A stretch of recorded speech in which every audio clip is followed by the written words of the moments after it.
Did God really command the destruction of the Canaanites? Did God really do that? Did God really command that they be wiped out totally? A couple of things. We're not really comfortable with the judgments of God, but God judges. For example, Jesus said, anyone who offends a child or causes a child to stumble, they're better off with a millstone around their neck and they be thrown into the sea. So God does judge.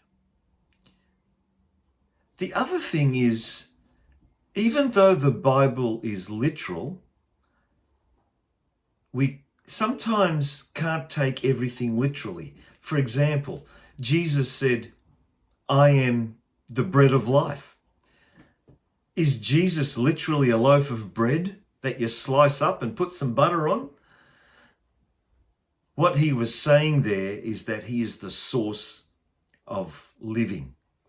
That's what he meant when he said he's the bread of life. He said, I am the door. Well, does Jesus have a latch? A doorknob? Is he made of wood? Of course not. What he was saying is that he is the door into eternal life. So even though the Bible is literal, not everything is to be taken literally.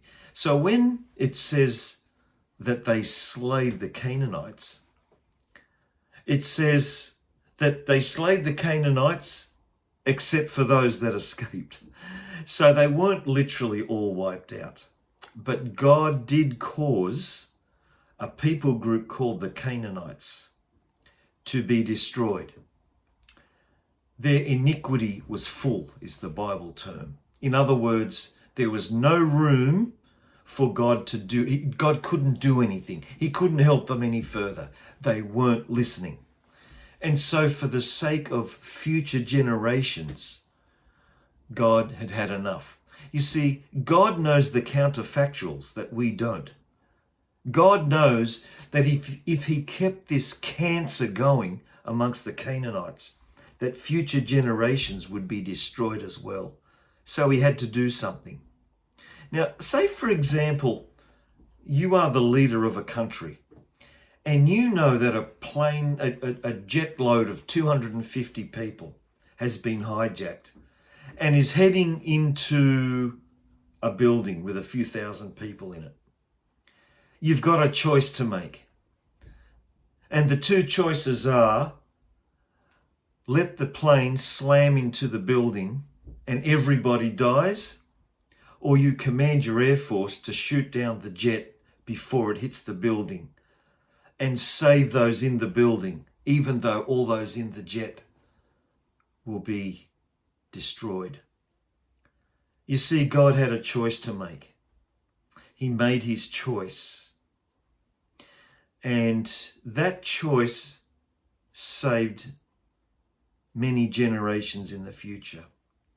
So these are all the things we've got to keep in mind regarding the Canaanites, because a lot of people use this example against God existing. Atheists say, well, so much for your God.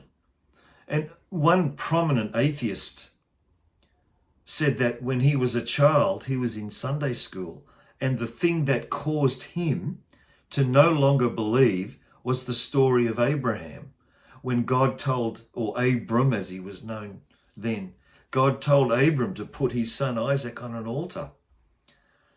And Abram raises his knife and God yells out, stop. And this particular atheist was horrified at this, that God would make Abram do such a thing. But we've got to remember that at the time, child sacrifice was normal. And what God was doing, he was showing Abram, I'm not like your culture. I'm not like the other gods. I don't demand child sacrifice. I'm different. But for some reason, this prominent atheist doesn't want to hear what I just told you. By the way, regarding the Canaanites, There was a lot of child sacrifice. There was a lot of bestiality happened. So God knew exactly what he was doing. And yes, we must accept that God is a just judge and he knows exactly what he was doing, just like he did with the Canaanites.